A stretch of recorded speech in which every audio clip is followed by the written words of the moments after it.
Hi ಎಲ್ಲ ವಿದ್ಯಾರ್ಥಿಗಳಿಗೆ simple ಟ್ರಿಕ್ಸ್ಗೆ YouTube ಚಾನಲ್ಗೆ ಸ್ವಾಗತ. ಬನ್ನಿ, ಆದರ್ಶ ವಿದ್ಯಾಲಯ ಮತ್ತು ಮೊರಾರ್ಜಿ ದೇಸಾಯಿ ಪರೀಕ್ಷೆಗೆ ಸಂಬಂಧಪಟ್ಟಂತ ತಮಗ ಎಕ್ಸಾಮ್ಸ್ ಅಲ್ಲಿ ಏನ್ ಮಾಡ್ತಿರ್ತಾರಪ್ಪ ಅಂದ್ರೆ ಈ ವಿಜ್ಞಾನ ಮತ್ತು ಸಮಾಜ ವಿಜ್ಞಾನ ಮತ್ತು ಜಿಕೆ ಸಾಮಾನ್ಯ ಜ್ಞಾನ ಒಳಗಡೆ ನಿಮ್ಗೆ ಸಾಕಷ್ಟು ಏನಾಗ್ತಿರ್ತಪ್ಪ ಅಂದ್ರೆ ಕ್ವಶನ್ಸ್ ಗಳು ಹೈಲೈಟ್ ಆಗ್ತಿರ್ತವೆ. ಹಾಗಾದ್ರೆ ಯಾವ್ಯಾವ ತರ ಕ್ವಶನ್ಸ್ ಗಳು ಫ್ರೇಮ್ ಆಗಿದಾವೆ ಅಂತೇಳಿ ಹಿಂದಿನ ಕ್ವಶನ್ ಪೇಪರ್ ಗಳನ್ನ ಡಿಸ್ಕಸ್ ಮಾಡ್ಕೊಂಡು ಆ ತರನೇ ಕ್ವಶನ್ಸ್ ಗಳನ್ನ ಏನ್ ಮಾಡ್ತೀನಪ್ಪ ಅಂದ್ರೆ ಇಲ್ಲಿ ಹೇಳ್ಕೊತ ಹೋಗ್ತಿರ್ತೀನಿ. ಕೆಲವೊಂದಿಷ್ಟು ಪ್ರಶ್ನೆಗಳನ್ನ ತಾವು ಏನ್ ಮಾಡ್ರಪ್ಪ ಅಂದ್ರೆ ಈ ವಿಡಿಯೋನ ಎಂಡ್ ತನಕ ನೋಡ್ಕೊಡ್ರಿ.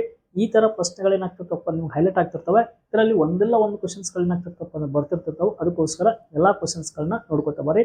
ಫಸ್ಟ್ ಟೈಮ್ ಯಾರು ಚಾನಲ್ ನೋಡ್ತಿರ್ತಾರೆ ಅಂದ್ರೆ ಚಾನಲ್ನ ಸಬ್ಸ್ಕ್ರೈಬ್ ಮಾಡ್ಕೊಡ್ರಿ. ನಾವು ಮಾಡುವಂತ ಎಲ್ಲಾ ವಿಡಿಯೋಗಳು ಏನಾಗ್ತಪ್ಪ ಅಂದ್ರೆ ನಿಮ್ಗೆ ಸೀರಿಯಲ್ ಆಗಿ ಸಿಗ್ತವೆ.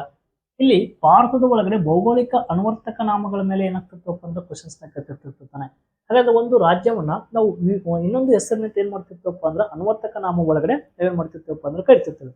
ಇಲ್ಲಿ ಕನ್ನಡದಲ್ಲಿ ಅನುವರ್ತಕ ನಾಮಗಳು ಬೇರೆ, ಅಂಗವೈಕಲ್ಯ ಅಥವಾ ತಮ್ಮ ವೃತ್ತಿ ಅನುಸಾರವಾಗಿ ಕರಿತಿರುವಂತಹ ಹೆಸರುಗಳನ್ನು ನಾವು ಅನ್ವರ್ತಕ ನಾಮಗಳನ್ನು ಕರಿತೀವಿ. ಉದಾಹರಣೆ ಶಿಕ್ಷಕನ ವೃತ್ತಿ ಆದ ಮತ್ತ ರೋಗಿ ಅಥವಾ ವೈದ್ಯ ಅಥವಾ ವೃತ್ತಿಗಳ ಅನುಸಾರವಾಗಿ ಅನ್ವರ್ತಕ ನಾಮಗಳು ಕರಿತಿರ್ತಾರೆ. ಇದಕ್ಕಪ್ಪ ಅಂದ್ರೆ ಕುಂಟ, ಕೋನ, ಮೂಕ, ಈ ತರ ಹೆಳುವ, ಈ ತರ ಕರಿತಿರೋ ಅವೆಲ್ಲ ಅನ್ವರ್ತಕ ನಾಮಗಳಿಗೆ. ಆದ್ರೆ ಇಲ್ಲಿ ಭೌಗೋಳಿಕ ಅನ್ವರ್ತಕ ನಾಮಗಳು ಅಂತೇಳಿ ಬೇರೆ ಬರ್ತವೆ. ಇಲ್ಲಿ ಪಂಜಾಬ್ ಇದೊಂದು ರಾಜ್ಯ ಅಂತ ಹೇಳ್ತಿರ್ತೀವಿ. ಈ ಪಂಜಾಬ್ ರಾಜ್ಯವನ್ನ ನಾವೇನೇನ್ ಕರಿತೀವಪ್ಪ ಅಂದ್ರೆ ಪಂಚ ನದಿಗಳ ನಾಡು ಅಂತ ಹೇಳ್ತಿರ್ತೀವಿ. ಅಂದ್ರೆ 5 ನದಿಗಳು ಪ್ರಮುಖವಾಗಿ ಇಲ್ಲಿ ಹೇಳ್ತವೆ. ಹೀಗಾಗಿ ಇದು ಪಂಚ ನದಿಗಳ ನಾಡು. ನಮ್ಮ ಕರ್ನಾಟಕದಲ್ಲಿ ವಿಜಯಪುರನ ಪಂಚ ನದಿಗಳ ಜಿಲ್ಲೆ ಅಂತ ಕೂಡ ಏನ್ ಮಾಡ್ತೇವಪ್ಪ ಅಂದ್ರೆ ಕರಿತೇವೆ. ಇನ್ನು ಭಾರತದ ಹೆಬ್ಬಾಗಿಲು ಅಂತೇಳಿ ಯಾವ್ದನ್ನ ಕರೀತಾರೆ? ಇದನ್ನ ಸಾಕಷ್ಟು ಕ್ವಶನ್ಸ್ ಆಗಿದೆ. ಭಾರತದ ಹೆಬ್ಬಾಗಿಲು ಯಾವ್ದಪ್ಪ ಅಂದ್ರೆ ಮುಂಬೈಯನ್ನ ಭಾರತದ ಹೆಬ್ಬಾಗಿಲು, ಗೇಟ್ ವೇ ಆಫ್ ಇಂಡಿಯಾ ಅಂತ ಕೂಡ ಕರಿತೇವೆ. ಇನ್ನು ಪಿಂಕ್ ಸಿಟಿ ಯಾವ್ದಪ್ಪ ಅಂದಾಗ ಜೈಪುರ್ ಅಂತ ಕರಿತೀವಿ. ಪಿಂಕ್ ಸಿಟಿ ಗುಲಾಬಿಗಳ ನಗರ ಅಂತ ಕೂಡ ಕರಿತೇವೆ. ಇನ್ನು ಆರೆಂಜ್ ಸಿಟಿ ಅಂತೇಳಿ ನಾಗ್ಪುರವನ್ನು ಕರಿತೀವಿ, ನಾಗ್ಪುರ. ಇನ್ನು ವೈಟ್ ಸಿಟಿ ಅಂತ ಕರಿತೀವಿ. ವೈಟ್ ಸಿಟಿ ಯಾವ್ದಪ್ಪ ಅಂದ್ರ ಉದಯಪುರ. ಅರಮನೆಗಳ ನಗರ ಅಂತ ಕರಿತೀವಿ. ಕರ್ನಾಟಕದಲ್ಲಿ ಅರಮನೆಗಳ ನಗರ ಅಂದಾಗ ಮೈಸೂರು.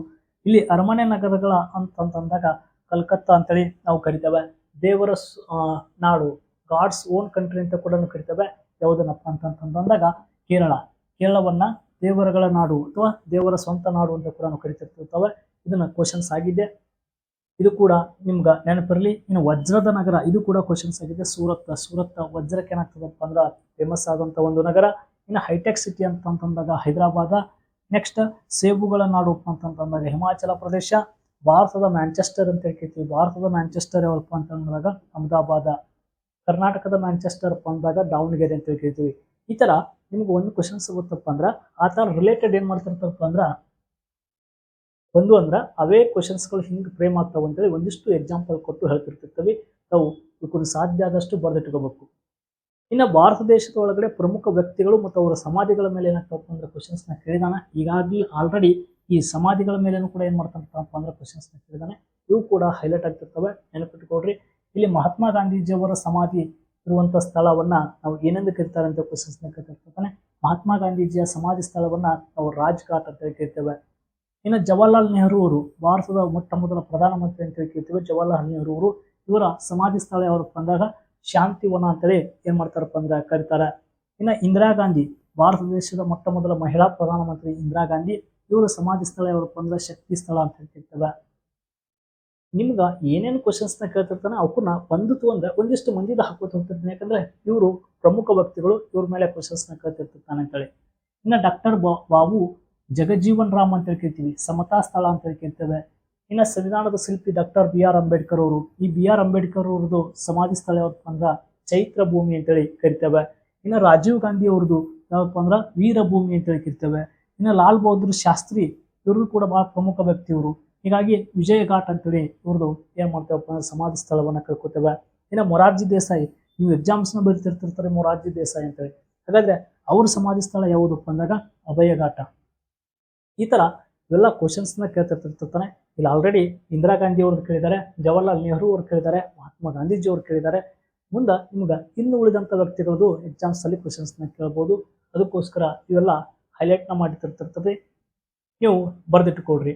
ಇನ್ನು ನೆಕ್ಸ್ಟ್ ಪ್ರಮುಖ ಪ್ರವಾಸಿ ಸ್ಥಾನಗಳ ಮೇಲೆ ಏನಾಗ್ತವಪ್ಪ ಅಂದ್ರೆ ಕ್ವಶನ್ಸ್ ಗಳಾಗ್ತಿರ್ತಿರ್ತವೆ. ಯಾಕಂದ್ರೆ ಪ್ರಮುಖ ಪ್ರವಾಸಿ ತಾಣಗಳು ಅವು ಎಲ್ಲೆಲ್ಲಿ ಕಂಡು ಬರ್ತಾವ ಅನ್ನೋದು ಕೂಡ ನಮ್ಗ ನೆನಪಿರಬೇಕು, ಅವುಗಳಿರುವಂತಹ ಸ್ಥಳಗಳು. ಹೌದಾ?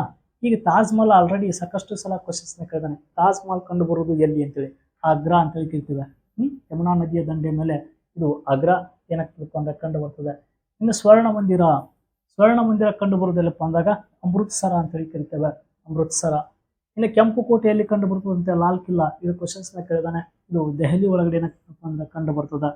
ಇನ್ನು ಕುತುಬ್ ಮಿನಾರ್, ಭಾರತದ ಅತ್ಯಂತ ಎತ್ತರವಾದ ಮಿನಾರ್ ಅಂತ ಕರಿತೀವಿ, ಇದು ಕುತುಬ್ ಮಿನಾರ. ಇದು ಕೂಡ ದೆಹಲಿಯಲ್ಲಿ ಏನಾಗ್ತದಪ್ಪ ಅಂದ್ರ ಕಂಡು ಬರ್ತದ. ಈ ಇಂಡಿಯಾ ಗೇಟ್ ಇದು ಎಲ್ಲಿ ಕಂಡು ಬರ್ತದಪ್ಪ ಅಂತ ನೋಡಿದಾಗ ಇದು ದೆಹಲಿ ಅಂತ ಕೊಟ್ಟಿದ್ದಾರೆ. ಇಂಡಿಯಾ ಗೇಟ್ ಇದು ಮುಂಬೈ ಆಗ್ಬೇಕಾಗಿತ್ತು. ಇನ್ನು ನೆಕ್ಸ್ಟ್ ಜಾಮಿಯಾ ಮಸೀದಿ, ಈ ಜಾಮಿಯಾ ಮಸೀದಿ ಎಲ್ಲಿ ಕಂಡು ಬರ್ತದಪ್ಪ ಅಂದಾಗ ದೆಹಲಿ ಅಂತ ಹೇಳಿದೆ. ದೆಹಲಿ ಏನಾಗ್ತದಪ್ಪ ಅಂದ್ರ ಸರಿ ಉತ್ತರ ಆಗ್ತದ. ಇನ್ನು ಚಾರ್ ಮಿನಾರ್ ಅಂತ ಹೇಳ್ತಿರ್ತೀವಿ, ಈ ಚಾರ್ ಮಿನಾರ್ ಕಂಡು ಬರುವುದು ಎಲ್ಲಿಪ್ಪ ಅಂತಂದಾಗ ಹೈದರಾಬಾದ್. ಓಕೆ, ಚಾರ್ ಮಿನಾರ್ ಕಂಡು ಬರುವುದು ಎಲ್ಲಿಪ್ಪ ಅಂದಾಗ ಹೈದರಾಬಾದ್. ಈ ತರ ನಿಮ್ಗೆ ಏನ್ ಮಾಡ್ತಿರ್ತಾನಪ್ಪ ಅಂದ್ರೆ ಎಕ್ಸಾಮ್ಸ್ ಅಲ್ಲಿ ಕ್ವಶನ್ಸ್ ನ ಕೇಳ್ತಿರ್ತಾನೆ. ಇನ್ನು ಒಡಿಸ್ಸಾ ಒಳಗಡೆ ಏನಾಗ್ತದಪ್ಪ ಅಂದ್ರೆ ಸೂರ್ಯ ದೇವಾಲಯ ಕಂಡು ಬರ್ತದೆ. ಕೋನಾರ್ಕ್ ಅಂತ ಹೇಳ್ತೀವಿ, ಒಡಿಸ್ಸಾದ ಕೋನಾರ್ಕ್. ಇಲ್ಲಿ ಸೂರ್ಯ ದೇವಾಲಯ ಏನಾಗ್ತದಪ್ಪ ಅಂದ್ರೆ ಕಂಡು ಬರ್ತದೆ. ಇನ್ನು ಗೋಲ್ ಗುಮ್ಮಟ, ಇದು ಅಂತೂ ಎಲ್ಲರಿಗೂ ಗೊತ್ತಿರ್ತದೆ ನಮ್ಮ ಕರ್ನಾಟಕದವ್ರಿಗೆ. ಜಗತ್ತಿನಲ್ಲಿ ಅತ್ಯಂತ 2ನೇ ದೊಡ್ಡ ಗುಮ್ಮಟ ಗೋಲ್ ಗುಮ್ಮಟ ಅಂತ ಹೇಳ್ತೀವಿ. ಇದು ವಿಜಯಪುರದಲ್ಲಿ ಏನಾಗ್ತದಪ್ಪ ಅಂದ್ರೆ ಕಂಡು ಬರ್ತದೆ. ಇನ್ನ ಏಕಶಿಲಾ ಮೂರ್ತಿ ಅತ್ಯಂತ ಎತ್ತರವಾದದ್ದು ಯಾವುದಪ್ಪ ಅಂದಾಗ ಗೊಮ್ಮಟೇಶ್ವರ ವಿಗ್ರಹ ಅಂತ ಕೇಳ್ತೀವಿ. ಸುಮಾರು 58 ಅಡಿ ಎತ್ತರ ಕಂಡು ಬರ್ತದೆ. ಹಾಸನ ಜಿಲ್ಲೆಯ ಶ್ರವಣ ಬೆಳಗೊಳದಲ್ಲಿ ಏನಾಗ್ತದಪ್ಪ ಅಂದ್ರ ಇದು ಕಂಡು ಬರ್ತದೆ ಅಂತೇಳಿ ನಾವು ನೋಡ್ತೇವೆ. ಹೌದಾ, ಶ್ರವಣ ಬೆಳಗೊಳ 58 ಅಡಿ ಎತ್ತರ ಇದೆ. ಇದನ್ನು ಕಟ್ಟಿಸಿದವರು ಯಾರಪ್ಪ ಅಂದ್ರ ಚಾವುಂಡರಾಯ, ಇದ್ರ ಶಿಲ್ಪಿ ಅರಿಷ್ಟನೇಮಿ. ಇದ್ರ ಬಗ್ಗೆ ಸಾಕಷ್ಟು ಮಾತಾಡಿರ್ತಕ್ಕಂಥನಿ ನಾವು ನೋಡ್ಕೋಬಹುದು. ಇನ್ನು ನೆಕ್ಸ್ಟ್ ಕ್ವಶನ್ಸ್ ನೋಡ್ರಿ. ಭಾರತದ ಕೆಲವು ಪ್ರಮುಖ ವ್ಯಕ್ತಿಗಳ ಅನ್ವರ್ತಕ ನಾಮಗಳು ಅಂತೇಳಿ ಇಲ್ಲಿ ನಿಮ್ಗೆ ಕ್ವಶನ್ಸ್ ಕೇಳ್ತಿರ್ತಾನೆ. ಭಾರತ ದೇಶದಲ್ಲಿ ಪ್ರಮುಖ ಅನ್ವರ್ತಕ ನಾಮಗಳು. ಇಲ್ಲಿ ಮಹಾತ್ಮ ಗಾಂಧೀಜಿಯವ್ರನ್ನ ಬೇರೆ ಬೇರೆ ಯಾವ್ಯಾವ ಹೆಸರಿನಿಂದ ನಾವು ಕರಿತೇವೆ ಅಂತ ಕ್ವಶನ್ಸ್ ಇದು. ಮಹಾತ್ಮ ಗಾಂಧೀಜಿಯವ್ರನ್ನ ಭಾರತದ ರಾಷ್ಟ್ರಪಿತ ಅಂತೇಳಿ ಕರಿತೀವಿ, ಮಹಾತ್ಮ ಅಂತೇಳಿ ಕರಿತೇವೆ, ಬಾಪೂಜಿ ಅಂತೇಳಿ ಕರಿತೇವೆ. ಈ ತರ ಹೆಸರಿನಿಂದ ಕಳಿಸಿಕೊಳ್ಳುವಂತ ಒಬ್ಬ ವ್ಯಕ್ತಿ ಅಂದಾಗ ಮಹಾತ್ಮ ಗಾಂಧೀಜಿ ಅಂತೇಳಿ ನಾವು ನೋಡ್ಕೊತ ಬರ್ತೀವಿ. ಇನ್ನು ಸುಭಾಷ್ ಚಂದ್ರ ಬೋಸ್ ಅವರನ್ನ ನಾವು ಏನಂತ ಕರಿತೀವಪ್ಪ ಅಂದಾಗ ನೇತಾಜಿ ಅಂತ ಹೇಳಿ ಮಾಡ್ತೀವಪ್ಪ ಅಂದ್ರ ಕರಿತೇವೆ. ಇಲ್ಲಿ ಮಹಾತ್ಮ ಗಾಂಧೀಜಿ ಅವರಿಗೆ ಈ ಒಬ್ಬೊಬ್ರು ಒಂದೊಂದು ಬಿರುದನ್ನ ಕೊಡ್ತಾರೆ. ರಾಷ್ಟ್ರಪಿತ ಅಂತ ಹೇಳಿ ಕರೆದವರು ರವೀಂದ್ರನಾಥ್ ಟಾಗೋರ್ ಅವರ, ಮಹಾತ್ಮ ಅಂತ ಹೇಳಿ ಕರೆದವರು ಸುಭಾಷ್ ಚಂದ್ರ ಬೋಸ್, ಬಾಪೂಜಿ ಅಂತ ಹೇಳಿ ಕರೆದವರು ಯಾರಪ್ಪ ಅಂದಾಗ ಸರ್ದಾರ್ ವಲ್ಲಭಾಯ್ ಪಟೇಲ್ ಅವರು. ಸರ್ದಾರ್ ವಲ್ಲಭಾಯ್ ಪಟೇಲ್ ಅವ್ರನ್ನ ಭಾರತ ದೇಶದ ಉಕ್ಕಿನ ಮನುಷ್ಯ ಅಂತ ಕರಿತೇವೆ. ಹೌದಾ, ಅವ್ರದ್ದು ಸರ್ದಾರ್ ಜಿ ಅಂತ ಹೇಳಿ ಕರೀತಾರೆ. ಇವ್ರಿಗೆ ಅವ್ರ ಹೊಳೆ ತಿರುಗಿ ಬಾಪೂಜಿ ಅಂತೇಳಿ ಕೂಡ ಏನಾಗ್ತಾರಪ್ಪ ಅಂದ್ರ ಕರೀತಾರೆ. ಹಾಗಾದ್ರೆ ಜವಾಹರ್ಲಾಲ್ ನೆಹರು ಅವ್ರನ್ನ ನಾವು ಏನಂತ ಕರಿತೀವಪ್ಪ ಅಂದ್ರೆ ಚಾಚಾ ಅಂತೇಳಿ ಕರಿತೇವೆ. ಇನ್ನು ವಲ್ಲಭಾಯ್ ಪಟೇಲ್ ಅವ್ರನ್ನ, ಸರ್ದಾರ್ ವಲ್ಲಭಾಯ್ ಪಟೇಲ್ ಅವ್ರನ್ನ ಸರ್ದಾರ್, ಈ ಸರ್ದಾರ್ ಅಂತ ಬಿರುದು ಕೊಟ್ಟವ್ರು ಯಾರಪ್ಪ ಅಂದ್ರೆ ಮಹಾತ್ಮ ಗಾಂಧೀಜಿ ಅವರು ಅಂತ ಕರಿತೀವಿ. ಇವರು ಸರ್ದಾರ್ ಜಿ ಅಂತ ಕರೆದ್ರ ಅವ್ರ ಹೊಳೆ ತಿರುಗಿ ಗಾಂಧೀಜಿ ಅವ್ರನ್ನ ಬಾಪೂಜಿ ಅಂತ ಕೂಡ ಕರೀತಾರೆ.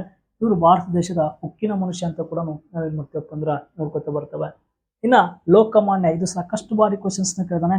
ಲೋಕಮಾನ್ಯ ಅಂತೇಳಿ ಯಾರನ್ನ ಕರೀತಾರೆ ಅಂತೇಳಿ ಬಾಲ್ ಗಂಗಾಧರ್ ತಿಲಕ್ ಅವ್ರನ್ನ. ಇಂಥವೆಲ್ಲವಕ್ಕೂ ಹೈಲೈಟ್ ಮಾಡ್ಕೋಬೇಕು. ಇವೇ ಪ್ರಶ್ನೆಗಳು ಏನಾಗ್ತಿರ್ತವಪ್ಪ ಅಂದ್ರ ನಿಮ್ಗೆ ಬರ್ತಿರ್ತಿರ್ತವೆ. ಇನ್ನು ಸಂವಿಧಾನದ ಶಿಲ್ಪಿ ಅಂತಂದಾಗ ಎಲ್ಲರೂ ಗುರುತಿಸ್ತಾರೆ ಡಾಕ್ಟರ್ BR ಅಂಬೇಡ್ಕರ್ ಅವ್ರನ್ನ ಸಂವಿಧಾನದ ಶಿಲ್ಪಿ ಅಂತ ಕೂಡ ಏನ್ ಮಾಡ್ತೇವಪ್ಪ ಅಂದ್ರ ಕರಿತೇವೆ. ಇನ್ನ ಇದು ಕೂಡ ಕ್ವಶನ್ಸ್ ಹೈಲೈಟ್ ಆಗ್ತದ. ಗಡಿನಾಡಿನ ಗಾಂಧಿ ಅಂತೇಳಿ ಯಾರನ್ನ ಕರಿತಾರಪ್ಪ ಅಂದ್ರೆ ಖಾನ್ ಅಬ್ದುಲ್ ಗಫರ್ ಖಾನ್ ಅವ್ರನ್ನ ಗಡಿನಾಡಿನ ಗಾಂಧಿ ಅಂತೇಳಿ ಏನ್ ಮಾಡ್ತಾರಪ್ಪ ಅಂದ್ರೆ ಕರೀತಾರೆ. ಗಡಿನಾಡಿನ ಗಾಂಧಿ ಖಾನ್ ಅಬ್ದುಲ್ ಗಫರ್ ಖಾನ್. ಓಕೆ, ಇನ್ನು ಗೌತಮ ಬುದ್ಧ, ಈ ಗೌತಮ ಬುದ್ಧನ ಏಷ್ಯಾದ ಬೆಳಕು ಅಂತ ಹೇಳಿ ಕರೀತಾರೆ. ಏಷ್ಯಾದ ಬೆಳಕು ಅಂತೇಳಿ ಯಾರನ್ನ ಕರೀತಾರಪ್ಪ ಅಂದ್ರ ಗೌತಮ ಬುದ್ಧ ಅವ್ರನ್ನ ಏಷ್ಯಾದ ಬೆಳಕು ಅಂತೇಳಿ ಕರೀತಾರೆ. ಇನ್ನು ಲೋಕನಾಯಕ ಅಂತೇಳಿ ಯಾರನ್ನ ಕರೀತಾರೆ ಅಂತ ಕ್ವಶನ್ಸ್ ಕೇಳಿದಾನೆ. ಜಯಪ್ರಕಾಶ್ ನಾರಾಯಣ್ ಅವ್ರನ್ನ ಲೋಕನಾಯಕ ಅಂತೇಳಿ ನಾವು ಏನ್ ಮಾಡ್ತೀವಪ್ಪ ಅಂದ್ರ ಕರಿತಿರ್ತೇವೆ. ಇಂಥವೆಲ್ಲ ಕ್ವಶನ್ಸ್ಗಳು ಏನಾಗ್ತಿರ್ತಪ್ಪ ಅಂದ್ರ ಹೈಲೈಟ್ ಆಗ್ತಿರ್ತವೆ ತಮಗೆ ಎಕ್ಸಾಮ್ಸ್ದಾಗ. ಇನ್ನು ಕರ್ನಾಟಕದಲ್ಲಿ ಕಂಡು ಬರುವಂತಹ ಪ್ರಮುಖ ಆಣೆಕಟ್ಟುಗಳ ಮೇಲೆ ಕ್ವಶನ್ಸ್ ಕೇಳ್ತಿರ್ತಾನೆ. ಅವು ಎಲ್ಲೆಲ್ಲಿ ಕಂಡು ಬರ್ತಾವೆ, ಯಾವ ನದಿಗೆ ಸೃಷ್ಟಿಯಾಗಿದಾವೆ ಅನ್ನೋದು ಕೂಡ ಗೊತ್ತಿರಲಿ. ಕರ್ನಾಟಕದ ಪ್ರಮುಖ ಆಣೆಕಟ್ಟುಗಳು ಅಂತ ಹೇಳ್ತಿರ್ತೇವೆ. ಫಸ್ಟ್ಗೆ ಯಾವಪ್ಪ ಅಂದ್ರೆ ಆಲಮಟ್ಟಿ ಆಣೆಕಟ್ಟ. ಆಲಮಟ್ಟಿ ಆಣೆಕಟ್ಟು ಅಂದ್ರೆ ಒಂದೇ, ಲಾಲ್ ಬಹದ್ದೂರ್ ಶಾಸ್ತ್ರಿ ಆಣೆಕಟ್ಟ ಅಂದ್ರೂ ಕೂಡ ಒಂದೇ. ಇದು ಕೃಷ್ಣಾ ನದಿಗೆ ಏನಾಗಿದೆಪ್ಪ ಅಂದ್ರೆ ಅಡ್ಡಲಾಗಿ ಕಟ್ಟಲಾಗಿದೆ. ಯಾವ ಜಿಲ್ಲೆಯಲ್ಲಿ ಕಂಡು ಬರ್ತದಪ್ಪ ಅಂದ್ರೆ ವಿಜಯಪುರ ಜಿಲ್ಲೆಯಲ್ಲಿ ಏನಾಗ್ತದಪ್ಪ ಅಂದ್ರೆ ಪ್ರಸ್ತುತವಾಗಿ ಆಲಮಟ್ಟಿ ಕಂಡು ಬರ್ತದೆ. ಓಕೆ, ಇನ್ನ ಇದೇ ಕೃಷ್ಣಾ ನದಿಗೆ ಅಡ್ಡಲಾಗಿ ನಾರಾಯಣಪುರ ಜಲಾಶಯ ಅಥವಾ ಇದನ್ನು ಬಸವಸಾಗರ ಜಲಾಶಯ ಅಂತ ಕೂಡ ಕರಿತೇವೆ. ಕೃಷ್ಣಾ ನದಿಗೆ ಏನ್ ಮಾಡ್ತಾರಪ್ಪ ಅಂದ್ರೆ ಅಡ್ಡಲಾಗಿ ಇದನ್ನ ನಿರ್ಮಾಣ ಮಾಡಿದ್ದಾರೆ. ಇದು ಪ್ರಸ್ತುತ ಯಾದಗಿರಿ ಜಿಲ್ಲೆ ಒಳಗಡೆ ಏನಾಗ್ತದಪ್ಪ ಅಂದಾಗ ಈ ನಾರಾಯಣಪುರ ಅಂತ ಒಂದು ಸ್ಥಳ, ಅಲ್ಲಿ ಏನಾಗ್ತದಪ್ಪ ಅಂದ್ರ ಬಸವಸಾಗರ ಅಣೆಕಟ್ಟ ಕಂಡು ಬರ್ತದೆ. ನೆಕ್ಸ್ಟ್ ಭದ್ರಾ ಅಣೆಕಟ್ಟು ಅಂತ ಹೇಳ್ತಿರ್ತೀವಿ. ಈ ಭದ್ರಾ ಜಲಾಶಯ ಇದು ಎಲ್ಲಪ್ಪ ಅಂದ್ರ ಇದು ಕೂಡ ಕೃಷ್ಣಾ ನದಿಗೆ ಅಡ್ಡಲಾಗಿ ಚಿಕ್ಕಮಗಳೂರು ಸಮೀಪ ಏನಾಗ್ತದಪ್ಪ ಅಂದ್ರ ಇದು ಕಂಡು ಬರ್ತದೆ ಅಂತೇಳಿ ನೋಡ್ತೇವೆ. ಇನ್ನು ಕೃಷ್ಣರಾಜಸಾಗರ KRS ಅಂತ ಕರಿತೇವೆ. ಇದು ಕಾವೇರಿ ನದಿಗೆ ಅಡ್ಡಲಾಗಿ ಏನಾಗ್ತದಪ್ಪ ಅಂದ್ರೆ ನಿರ್ಮಾಣ ಮಾಡಿದ್ದಾರೆ. ಇದು ಪ್ರಸ್ತುತ ಮಂಡ್ಯ ಜಿಲ್ಲೆಯಲ್ಲಿ ಏನಾಗ್ತದಪ್ಪ ಅಂದ್ರೆ ನಮ್ಮ KRS ಕಂಡು ಬರ್ತದೆ. ಇನ್ನು ಕಬಿನಿ ಜಲಾಶಯ ಅಂತ ಕರಿತೀವಿ. ಕಾವೇರಿ ನದಿಗೆ ಅಡ್ಡಲಾಗಿ ಮೈಸೂರೊಳಗೆ ಏನಾಗ್ತದಪ್ಪ ಅಂದ್ರೆ ಇದು ಕಂಡು ಬರ್ತದೆ. ನೆಕ್ಸ್ಟ್ ಶೂಪಾ ಅಣೆಕಟ್ಟು ಅಂತ ಕರಿತೀವಿ. ಕರ್ನಾಟಕದ ಅತ್ಯಂತ ಎತ್ತರವಾದ ಅಣೆಕಟ್ಟು ಇದು. ಹೀಗಾಗಿ ಕಾಳಿ ನದಿಗೆ ಏನಾಗ್ತದಪ್ಪ ಅಂದ್ರೆ ಅಡ್ಡಲಾಗಿ ಇದನ್ನ ನಿರ್ಮಾಣ ಮಾಡಿದ್ದಾರೆ. ಇದು ಪ್ರಸ್ತುತ ಉತ್ತರ ಕನ್ನಡ ಜಿಲ್ಲೆಯ ಒಳಗಡೆ ಏನಾಗ್ತದಪ್ಪ ಅಂದ್ರೆ ನಮಗೆ ಕಂಡು ಬರ್ತದೆ. ಅತಿ ಹೆಚ್ಚು ಅರಣ್ಯ ಹೊಂದಿರುವಂತ ಜಿಲ್ಲೆ ಅಂತ ಕರಿತೇವೆ. ಇನ್ನು ಹಾರಂಗಿ ಜಲಾಶಯ ಅಂತ ಕರಿತೇವೆ. ಈ ಹಾರಂಗಿ ಜಲಾಶಯ ಕಾವೇರಿ ನದಿಗೆ ಏನಾಗಿದೆಪ್ಪ ಅಂದ್ರೆ ಅಡ್ಡಲಾಗಿ ನಿರ್ಮಾಣ ಮಾಡಿದ್ದಾರೆ. ಇದು ಕೊಡಗು ಜಿಲ್ಲೆಯಲ್ಲಿ ಏನಾಗ್ತದಪ್ಪ ಅಂದ್ರೆ ಕಂಡು ಬರ್ತಾ ಇದೆ. ಇನ್ನು ಹಿಡ್ಕಲ್ ಜಲಾಶಯ ಅಥವಾ ರಾಜ ಲಕ್ಕಂಗೌಡ ಜಲಾಶಯ ಅಂತ ಕೂಡ ಕರಿತೇವೆ. ಇದು ಘಟಪ್ರಭಾ ನದಿ, ಕೃಷ್ಣಾ ನದಿ ಉಪನದಿ. ಇದು ಘಟಪ್ರಭಾ ನದಿ ಬೆಳಗಾವಿ ಜಿಲ್ಲೆಯ ಒಳಗಡೆ ಏನಾಗ್ತದಪ್ಪ ಅಂದ್ರೆ ನಮ್ಗೆ ಕಂಡು ಬರ್ತದೆ. ಇವೆಲ್ಲ ಪ್ರಮುಖ ಜಲಾಶಯಗಳು ಅಂತ ಕರಿತೀವಿ. ಇನ್ನು ಕರ್ನಾಟಕದ ಅತ್ಯಂತ ದೊಡ್ಡದಾದ ಜಲಾಶಯ ಅಂದಾಗ ಲಿಂಗನಮಕ್ಕಿ ಜಲಾಶಯ ಅಂತ ಕರಿತೀವಿ. ಇದು ಶಿವಮೊಗ್ಗ ಜಿಲ್ಲೆಯಲ್ಲಿ ಕಂಡು ಬರ್ತದೆ. ಶರಾವತಿ ನದಿಗೆ ಏನಾಗ್ತದಪ್ಪ ಅಂದ್ರೆ ಅಡ್ಡಲಾಗಿ ಇದನ್ನ ನಿರ್ಮಾಣ ಮಾಡಲಾಗಿದೆ. ಓಕೆ. ಇನ್ನು ವಾಣಿ ವಿಲಾಸ ಸಾಗರ ಭಾರತದ ಕರ್ನಾಟಕದ ಮೊಟ್ಟ ಮೊದಲ ಅಣೆಕಟ್ಟು ಅಂತ ಕೂಡ ಕರಿತೀವಿ. ವೇದಾವತಿ ನದಿಗೆ ಅಡ್ಡಲಾಗಿ ಚಿತ್ರದುರ್ಗ ಜಿಲ್ಲೆಯಲ್ಲಿ ಇದು ನೋಡಲು ಭಾರತದ ನಕ್ಷೆ ಆಕಾರದಲ್ಲಿ ಏನಾಗ್ತದಪ್ಪ ಅಂದ್ರೆ ಕಂಡು ಬರ್ತದೆ ಅಂತೇಳಿ ನಾವು ನೋಡ್ತೇವೆ. ಇನ್ನು ತುಂಗಭದ್ರಾ TB ಡ್ಯಾಮ್ ಅಂತ ಕರಿತೀವಿ. ತುಂಗಭದ್ರಾ ನದಿಗೆ ಏನಾಗ್ತದಪ್ಪ ಅಂದ್ರೆ ಇದು ನಿರ್ಮಾಣ ಮಾಡಲಾಗಿದೆ. ಇದು ಪ್ರಸ್ತುತ ವಿಜಯನಗರ ಜಿಲ್ಲೆ ಒಳಗಡೆ ಏನಾಗ್ತದಪ್ಪ ಅಂದ್ರೆ ನಮ್ಗೆ ಕಂಡು ಬರ್ತದೆ. ಈ ತರ ಪ್ರಶ್ನೆಗಳು ಏನಾಗ್ತಿರ್ತಪ್ಪ ಅಂದ್ರೆ ಎಕ್ಸಾಮ್ಸ್ ನಲ್ಲಿ ತಮಗ ಹೈಲೈಟ್ ನ ಮಾಡ್ತಿರ್ತಿರ್ತಾನೆ. ಇನ್ನ ನೆಕ್ಸ್ಟ್ ಪ್ರಶ್ನೆ ಏನಿದೆಯಪ್ಪ ಅಂತೇಳಿ ನೋಡ್ಕೊತ ಬಂದಾಗ ಪ್ರಮುಖ ಘೋಷಣೆಗಳ ಮೇಲೆ ಕ್ವಶನ್ಸ್ ನ ಕೇಳ್ತಿರ್ತಾನೆ. ಪ್ರಮುಖ ಘೋಷಣೆಗಳು ಮತ್ತು ಅವುಗಳನ್ನ ಯಾರು ಹೇಳಿದ್ರು ಅಂತೇಳಿ. ಪ್ರಮುಖ ಹೆಸರುಗಳು ಈ ಕಡೆ ಕೊಟ್ಟಿದ್ದಾವ. ಅವರ ಘೋಷಣೆಗಳನ್ನು ಕೂಗಿದವರು ಯಾರು? ಸರ್, ಮಹಾತ್ಮ ಗಾಂಧೀಜಿಯವರ ಏನಂತೇಳಿ ಘೋಷಣೆ ಕೊಡ್ತಾರಪ್ಪ ಅಂದ್ರ ಮಾಡು ಇಲ್ಲವೇ ಮಡಿ, ಡೂ ಆರ್ ಡೈ ಅಂತೇಳಿ ಕರಿತೀವಿ. ಈ ಘೋಷಣೆಯನ್ನು ಕೂಗಿದಂತ ವ್ಯಕ್ತಿ ಯಾರಪ್ಪ ಅಂದ್ರೆ ಮಹಾತ್ಮ ಗಾಂಧೀಜಿ. ಇನ್ನು ಲಾಲ್ ಬಹದ್ದೂರ್ ಶಾಸ್ತ್ರಿ ಅವರು ಜೈ ಜವಾನ್ ಜೈ ಕಿಸಾನ್, ಇದು ಕೂಡ ಕ್ವಶನ್ಸ್ ಆಗಿದೆ. ಜೈ ಜವಾನ್ ಜೈ ಕಿಸಾನ್ ಅಂತ ಹೇಳಿದವರು ಯಾರು? ಲಾಲ್ ಬಹದ್ದೂರ್ ಶಾಸ್ತ್ರಿ ಅವರು. ಇನ್ನು ಸತ್ಯಮೇವ ಜಯತೆ ಇದು ಹೇಳಿದವರು ಯಾರಪ್ಪ ಅಂದ್ರೆ ಮದನ್ ಮೋಹನ್ ಮಾಳವೀಯ ಅಂತ ಹೇಳ್ತಿದ್ದಾರೆ. ಇದು ನಮ್ಮ ಉಪನಿಷತ್ತು ಒಳಗಡೆ ಏನಾಗ್ತದಪ್ಪ ಅಂದ್ರೆ ಕಂಡು ಬರ್ತದೆ. ಬಂಕಿಮ್ ಚಂದ್ರ ಚಟರ್ಜಿ ಅವರು ಒಂದೇ ಮಾತರಂ ಅಂತೇಳಿ ಹೇಳ್ತಾರೆ ಮತ್ತು ಒಂದೇ ಮಾತರಂ ಗೀತೆಯನ್ನು ಕೂಡ ಇವರೇ ಬರೀತಾರೆ. ಸುಭಾಷ್ ಚಂದ್ರ ಬೋಸ್ ಅವರ ಪ್ರಮುಖ ಘೋಷಣೆ ಯಾವ್ದಪ್ಪ ಅಂದಾಗ ಜೈ ಹಿಂದ್ ಅಂತ ಹೇಳಿ. ಓಕೆ. ಇನ್ನು ಜವಾಹರ್ಲಾಲ್ ನೆಹರು ಅವರ ಪ್ರಮುಖ ಘೋಷಣೆ ಆರಾಮ್ ಹರಾಮ್ ಹೈ, ಆರಾಮ್ ಹರಾಮ್ ಹೈ ಅಂತೇಳಿ. ಇನ್ನು ಭಗತ್ ಸಿಂಗ್ ಅವರದ್ದು ಪ್ರಮುಖ ಘೋಷಣೆ ಏನಪ್ಪ ಅಂದ್ರೆ ಇನ್ಕ್ವಿಲಾಬ್ ಜಿಂದಾಬಾದ್ ಅಂತೇಳಿ. ಭಗತ್ ಸಿಂಗ್ ಅವರ ಪ್ರಮುಖವಾದಂತ ಒಂದು ಘೋಷಣೆ ಆಗಿದೆ. ರಾಜೀವ್ ಗಾಂಧಿ ಅವರದ್ದು ಪ್ರಮುಖ ಘೋಷಣೆ ಯಾವದಪ್ಪ ಅಂದಾಗ ಮೇರಾ ಭಾರತ್ ಮಹಾನ್ ಅಂತೇಳಿ. ನೋಡ್ರಿ, ಮೇರಾ ಭಾರತ್ ಮಹಾನ ಇದು ರಾಜೀವ್ ಗಾಂಧಿ ಅವರ ಪ್ರಮುಖ ಘೋಷಣೆ ಆಗಿದೆ. ಇನ್ನು ಇಂದಿರಾ ಗಾಂಧಿ ಅಂತ ಕೇಳ್ತೀವಿ. ಗರಿಬಿ ಹಟಾವೋ, ಇದು ಕ್ವಶನ್ಸ್ ನ ಕೇಳಿದಾನೆ. ಗರಿಬಿ ಹಟಾವೋ ಇದು ಯಾರ ಘೋಷಣೆ ಆಗಿದೆ ಅಂತೇಳಿ. ಇನ್ನು ಬಾಲ್ ಗಂಗಾಧರ್ ತಿಲಕ್, ಇದು ಅಂತೂ ಸಾಕಷ್ಟು ಬಾರಿ ಕ್ವಶನ್ಸ್ ಆಗಿದೆ. ಸ್ವರಾಜ್ಯವೇ ನನ್ನ ಆಜನ್ಮ ಸಿದ್ಧ ಹಕ್ಕು, ಅದನ್ನು ನಾನು ಪಡೆದೇ ತೀರುತ್ತೇನೆ ಈಗೆಂದು ಹೇಳಿದಂತ ಒಬ್ಬ ತೀವ್ರಗಾಮಿ ನಾಯಕ ಯಾರಪ್ಪ ಅಂದಾಗ ಬಾಲ್ ಗಂಗಾಧರ್ ತಿಲಕ್. ಇದು ಕೂಡ ಕ್ವಶನ್ಸ್ ಆಗಿದೆ. ಸುಭಾಷ್ ಚಂದ್ರ ಬೋಸ್ ಅವ್ರದ್ದು ನೀವು ನನಗೆ ರಕ್ತ ಕೊಡಿ, ನಾನು ನಿಮಗೆ ಸ್ವಾತಂತ್ರ್ಯ ಕೊಡುತ್ತೇನೆ ಅಂತ ಹೇಳಿ. ಸ್ವಾಮಿ ವಿವೇಕಾನಂದರು ಕೂಡ ಪ್ರಸಿದ್ಧವಾದಂತ ಘೋಷಣೆ ಏಳಿ ಎದ್ದೇಳಿ ಗುರಿ ಮುಟ್ಟುವ ತನಕ ನಿಲ್ಲದಿರಿ ಅಂತ ಹೇಳಿ. ಎಲ್ಲ ಪ್ರಮುಖವಾದಂತ. ಇನ್ನು ಗೌತಮ್ ಬುದ್ಧನು, ಇದನ್ನು ಕೂಡ ಬಹಳ ಫೇಮಸ್, ಆಸೆಯ ದುಃಖಕ್ಕೆ ಮೂಲ ಕಾರಣ ಅಂತೇಳಿ. ಇನ್ನು ಅಟಲ್ ಬಿಹಾರಿ ವಾಜಪೇಯಿ ಅವರು ಲಾಲ್ ಬಹದ್ದೂರ್ ಶಾಸ್ತ್ರಿ ಅವ್ರದ್ದೇ ಮುಂದುವರಿಸ್ತಾರೆ. ಜೈ ಜವಾನ್ ಜೈ ಕಿಸಾನ್, ಮುಂದೆ ಇವರು ಹೇಳ್ತಾರೆ ಜೈ ವಿಜ್ಞಾನ್ ಅಂತೇಳಿ. ಇದನ್ನು ಹೇಳಿದವರು ಯಾರಪ್ಪ ಅಂದ್ರೆ ಅಟಲ್ ಬಿಹಾರಿ ವಾಜಪೇಯಿ ಅವರು. ಇನ್ನು ಪ್ರಶಸ್ತಿಗಳು ಮತ್ತು ಅವುಗಳನ್ನ ನೀಡುವ ಕ್ಷೇತ್ರಗಳು ಈ ತರ ಕಂಡು ಬರ್ತವೆ. ಭಾರತ ದೇಶದ ಅತ್ಯುನ್ನತ ಪ್ರಮುಖ ಪ್ರಶಸ್ತಿ ಯಾವಪ್ಪ ಅಂದಾಗ ಭಾರತ ರತ್ನ ಅಂತ ಹೇಳಿ ಕರಿತೇವೆ.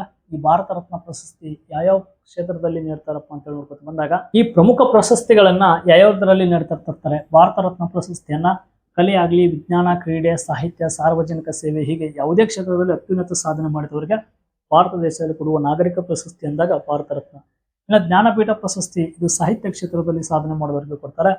ಇನ್ನು ಮಿಲಿಟರಿ ಯೋಧರಿಗೆ ಯಾವ್ಯಾವ ಪ್ರಶಸ್ತಿಗಳಂದ್ರೆ ಪರಮವೀರ ಚಕ್ರ, ಮಹಾವೀರ ಚಕ್ರ, ವೀರ ಚಕ್ರ, ನೆಕ್ಸ್ಟ್ ಅಶೋಕ ಚಕ್ರ, ಕೀರ್ತಿ, ಶೌರ್ಯ ಚಕ್ರ, ಈ ತರ ಪ್ರಶಸ್ತಿಗಳನ್ನ ಮಿಲಿಟರಿ ಯೋಧರಿಗೆ ಏನ್ ಮಾಡ್ತಿರ್ತಾರಪ್ಪ ಅಂದ್ರ ಕೊಡ್ತಿರ್ತಿರ್ತಾರೆ. ಇನ್ನು ಕ್ರೀಡೆಗೆ ಸಂಬಂಧಿಸಿದಂತ ಪ್ರಮುಖ ಏನಪ್ಪಾ ಅಂತಂದಾಗ ಪ್ರಶಸ್ತಿಗಳು ಅಂತೇಳಿ ನೋಡ್ಕೊತ ಬಂದಾಗ ರಾಜೀವ್ ಗಾಂಧಿ ಖೇಲ್ ರತ್ನ ಪ್ರಶಸ್ತಿ, ಧ್ಯಾನ್ ಚಂದ್ ಖೇಲ್ ರತ್ನ ಪ್ರಶಸ್ತಿ, ದ್ರೋಣಾಚಾರ್ಯ ಪ್ರಶಸ್ತಿ, ಇದು ತರಬೇತುದಾರರಿಗೆ ನೀಡ್ತಿರ್ತಾರೆ. ಅರ್ಜುನ ಪ್ರಶಸ್ತಿ ಮತ್ತು ಏಕಲವ್ಯ ಪ್ರಶಸ್ತಿ, ಇವೆಲ್ಲ ಕ್ರೀಡಾ ಕ್ಷೇತ್ರದಾಗ ನೀಡುವಂತ ಪ್ರಶಸ್ತಿ. ಇನ್ನು ಸಿನಿಮಾ ಕ್ಷೇತ್ರಕ್ಕೆ ನೀಡುವಂತ ಪ್ರಶಸ್ತಿ ಅಂದಾಗ ದಾದಾ ಸಾಹೇಬ್ ಫಾಲ್ಕೆ ಪ್ರಶಸ್ತಿ, ಮತ್ತು ಆಸ್ಕರ್ ಪ್ರಶಸ್ತಿ ಅಂತೇಳಿ ಇವು ಸಿನಿಮಾ ಕ್ಷೇತ್ರದಲ್ಲಿ ನೀಡುವಂತಹ ಪ್ರಮುಖ ಪ್ರಶಸ್ತಿಗಳಾಗಿವೆ. ಇನ್ನು ಭೌತಶಾಸ್ತ್ರ ನೊಬೆಲ್ ಪ್ರಶಸ್ತಿ ಅಂದಾಗ ಪ್ರಮುಖ 6 ಕ್ಷೇತ್ರದಲ್ಲಿ ಒಂದು ನೊಬೆಲ್ ಪ್ರಶಸ್ತಿ, ಇದು ಜಗತ್ತಿನಲ್ಲಿ ಅತ್ಯಂತ ದೊಡ್ಡದಾದ ಪ್ರಶಸ್ತಿ ಅಂತ ಕರಿತೀವಿ. ಭೌತಶಾಸ್ತ್ರ, ಅರ್ಥಶಾಸ್ತ್ರ, ರಸಾಯನಶಾಸ್ತ್ರ, ಶಾಂತಿ, ಔಷಧಿ, ಸಾಹಿತ್ಯ ಈ ತರ ಕ್ಷೇತ್ರದಲ್ಲಿ ಏನ್ ಮಾಡ್ತಾರಪ್ಪ ಅಂದ್ರೆ ನೊಬೆಲ್ ಪ್ರಶಸ್ತಿಗಳನ್ನ ನೀಡ್ತಾ ಇದ್ದಾರೆ. ಸಾಹಿತ್ಯದ ಒಳಗಡೆ ಸಾಹಿತ್ಯ ಅಕಾಡೆಮಿ ಪ್ರಶಸ್ತಿಯನ್ನು ನೀಡ್ತಾರೆ. ಭಟ್ನಾಗರ್ ಪ್ರಶಸ್ತಿ ಇದು ಕೂಡ ವಿಜ್ಞಾನಕ್ಕೆ. ಇನ್ನೊಂದು ಬರ್ತದೆ ಬೂಕರ್ ಪ್ರಶಸ್ತಿ, ಅದು ಕೂಡ ಸಾಹಿತ್ಯಕ್ಕೆ. ಇತ್ತೀಚೆಗೆ ನಮ್ಗೆ ಯಾರಿಗಪ್ಪ ಅಂತಂದಾಗ ಬಾನು ಮುಸ್ತಾಕ್ ಅವರಿಗೆ ಏನಪ್ಪಾ ಅಂದ್ರೆ ಆ ಪ್ರಶಸ್ತಿ ಸಿಕ್ಕಿತ್ತು. ಇನ್ನು ಭಾರತದ ರಾಷ್ಟ್ರೀಯ ಚಿಹ್ನೆಗಳ ಮೇಲೇನು ಕೂಡ ನಿಮ್ಗೆ ಎಕ್ಸಾಮ್ಸ್ ನಲ್ಲಿ ಕ್ವಶನ್ಸ್ ಕೇಳ್ತಾನೆ. ರಾಷ್ಟ್ರೀಯ ಲಾಂಛನ ಅಂದಾಗ ಸಿಂಹ ಬೂದಿಗೆ 4 ಮುಖದ ಸಿಂಹ ಅಂತ ಹೇಳಿ ನೀಡ್ತೀವಿ. ರಾಷ್ಟ್ರೀಯ ಪ್ರಾಣಿ ಅಂದಾಗ ಹುಲಿ, ಇವೆಲ್ಲ ಸಿಂಪಲ್ ಪ್ರಶ್ನೆ, ಇವೆಲ್ಲ ಗೊತ್ತಿರ್ತಿರ್ತಾವೆ. ರಾಷ್ಟ್ರೀಯ ಪಕ್ಷಿ ಅಂದಾಗ ನವಿಲು, ರಾಷ್ಟ್ರೀಯ ಹೂ ಅಂದಾಗ ಕಮಲ, ರಾಷ್ಟ್ರೀಯ ಮರ ಅಂದಾಗ ಆಲದ ಮರ, ರಾಷ್ಟ್ರೀಯ ಹಣ್ಣು ಅಂತಂದಾಗ ಮಾವಿನ ಹಣ್ಣು. ಈ ತರ ಈ ಕ್ವಶನ್ಸ್ಗಳು ಗೊತ್ತಿರ್ತವೆ. ಇನ್ನು ರಾಷ್ಟ್ರೀಯ ನದಿ ಅಂದಾಗ ಗಂಗಾ ನದಿ, ರಾಷ್ಟ್ರೀಯ ಕ್ರೀಡೆ ಅಂದಾಗ ಹಾಕಿ, ರಾಷ್ಟ್ರೀಯ ಮುದ್ರೆ ಅಂದಾಗ ಗಂಡ ಬೇರುಂಡ. ಓಕೆ, ಇನ್ನು ಭಾರತದ ರಾಷ್ಟ್ರಧ್ವಜದ ಬಣ್ಣಗಳು ಮತ್ತು ಅವುಗಳ ಪ್ರತೀಕ ಇವ್ರ ಮೇಲೇನು ಕ್ವಶನ್ಸ್ ಕೇಳ್ತಿರ್ತಾನೆ. ಕೇಸರಿ ಬಣ್ಣ ಧೈರ್ಯ ಮತ್ತು ತ್ಯಾಗವನ್ನು ಸೂಚಿಸುತ್ತದೆ. ಬಿಳಿ ಬಣ್ಣ ಶಾಂತಿ ಮತ್ತು ಸತ್ಯವನ್ನು ಏನ್ ಮಾಡ್ತದಪ್ಪ ಅಂದ್ರೆ ಸೂಚಿಸ್ತದೆ.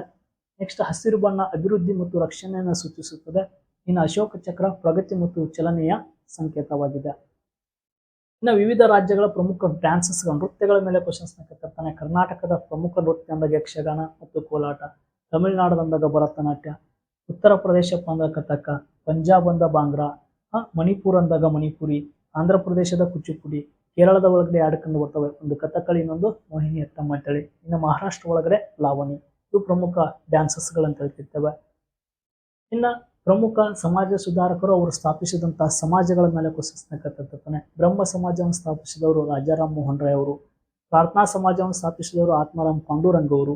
ಆರ್ಯ ಸಮಾಜವನ್ನು ಸ್ಥಾಪಿಸಿದವರು ಸ್ವಾಮಿ ದಯಾನಂದ ಸರಸ್ವತಿ ಅವರು. ಇನ್ನು ರಾಮಕೃಷ್ಣ ಮಿಷನ್ ಅನ್ನು ಸ್ವಾಮಿ ವಿವೇಕಾನಂದರು ಏನ್ ಮಾಡ್ತಾರಪ್ಪ ಅಂದ್ರೆ ಸ್ಥಾಪನೆ ಮಾಡ್ತಾರೆ.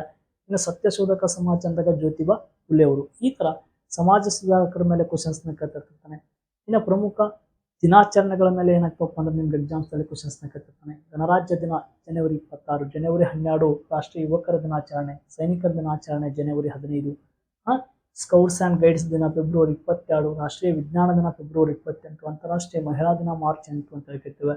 ಅಂಬೇಡ್ಕರ್ ಜಯಂತಿ ಏಪ್ರಿಲ್ 14, ಭೂ ದಿನ ಏಪ್ರಿಲ್ 22, ಕಾರ್ಮಿಕರ ದಿನಾಚರಣೆ ಮೇ 1, ಬಾಬು ಜಗಜೀವನ್ ರಾಮ್ ಜಯಂತಿ ಮೇ 5, ವಿಶ್ವ ಪರಿಸರ ದಿನಾಚರಣೆ ಜೂನ್ 5, ಅಂತಾರಾಷ್ಟ್ರೀಯ ಯೋಗ ದಿನ ಜೂನ್ 21, ಸ್ವಾತಂತ್ರ್ಯ ದಿನ ಆಗಸ್ಟ್ 15, ರಾಷ್ಟ್ರೀಯ ಕ್ರೀಡಾ ದಿನ ಆಗಸ್ಟ್ 29, ಸೆಪ್ಟೆಂಬರ್ 5 ಶಿಕ್ಷಕರ ದಿನಾಚರಣೆ, ಸೆಪ್ಟೆಂಬರ್ 16 ವಿಶ್ವ ಓಜೋನ್ ದಿನ ಅಂತ ಹೇಳ್ತಿರ್ತೇವೆ.